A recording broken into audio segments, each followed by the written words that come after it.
everybody, I'm Maria Goodman, and one thing that I love about being a midwife and doing educational videos is demystifying healthcare. In our society, medical knowledge and knowledge about our bodies has been hidden from us and kept primarily within big medical institutions. As a midwife, I'm passionate about debunking that and sharing medical information with everybody who wants it, because after all, it's our bodies and our babies, and we should know how to take care of them. So along these lines, this video is about what to do if a baby comes surprisingly fast. In this video, I'm going to teach you everything you need to know if you are ever in a situation where a baby is born surprisingly quickly. It's not rocket science.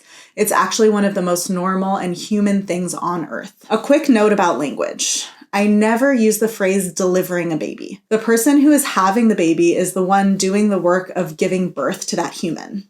As a midwife, I am just there to support the process. Pizzas are delivered and babies are born. So I'm going to walk you through this process in some simple steps. Step 1, take a breath.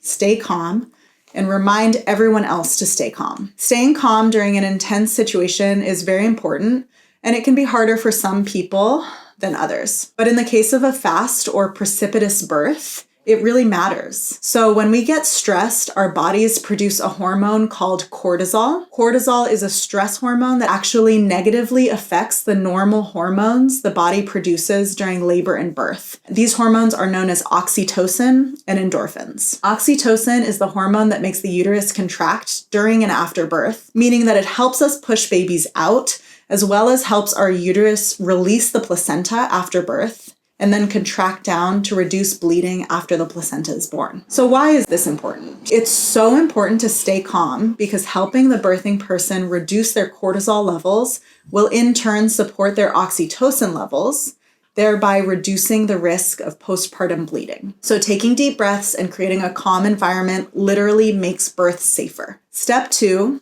call the midwife or 911. After calming down your nervous system and helping the birthing person calm theirs, call their provider.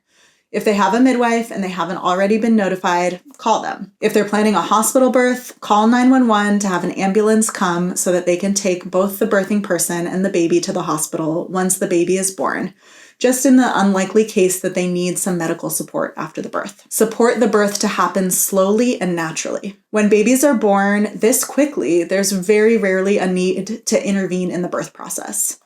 You can support the birthing person to squat on the floor or to lay down. They can just follow their body's cues and help them receive their baby when the baby comes out. Never pull on the baby's head.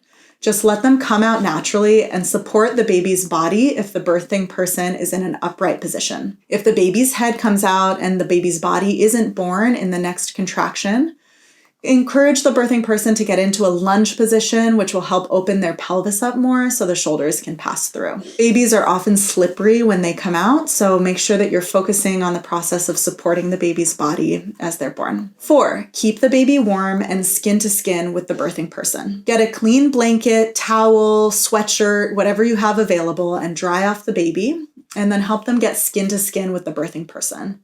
Skin-to-skin contact will help keep the baby warm, and the towel or blanket will dry them so they don't lose too much heat. It's really important to support babies to stay warm right after birth, which helps them have the energy they need to learn to breathe. Also, keeping them skin-to-skin has the added benefit of increasing the birthing person's oxytocin levels, which, as we talked about before, helps the placenta be born more easily and reduces their risk of bleeding. 5, don't touch the cord. Don't touch the umbilical cord, and definitely do not cut it.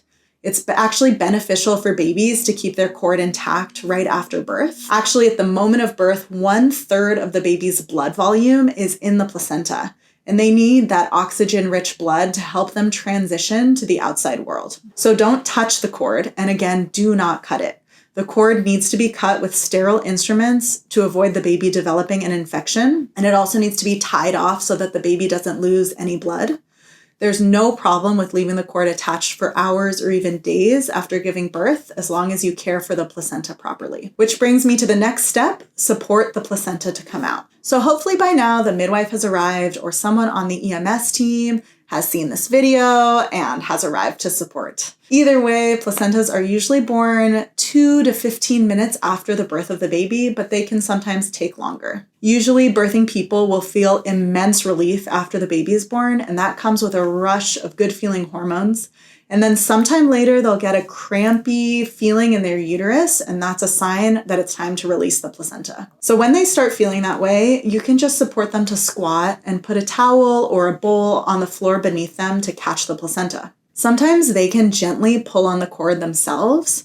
I really don't recommend that you do it because it is possible to pull too hard, and that can be dangerous. Here's a video of one of my clients delivering their own placenta, which I think is a great thing to see. So once the placenta is born, put it in a bowl off to the side.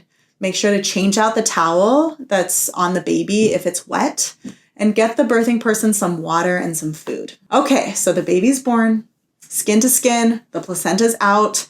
Hopefully their postpartum bleeding is normal. If it feels like they're bleeding a lot, you can encourage them to just massage their belly. That's where their uterus is going to be. It's so amazing. Actually, it goes from the size of a watermelon while they're pregnant to right after birth, it's the size of a grapefruit. And on most people, you can feel that grapefruit afterwards. If it feels soft and there's bleeding, just massage the belly and that will help the uterine muscles contract. Now it's time for the birthing person to rest, drink water, eat some food. Scrambled eggs or some other warm, simple, protein-rich food is usually good for right after giving birth. You did it. Well done. Hopefully by now the baby is nursing and everyone is warm, calm, fed, and taken care of. I hope this video helped demystify the process of birth a little bit. And if you're interested in learning more about how we as midwives handle rare emergency situations at home, you can check out this video. You can also check out this link to learn more about PregnantTogether, the really awesome membership site that offers support to help pregnant people thrive.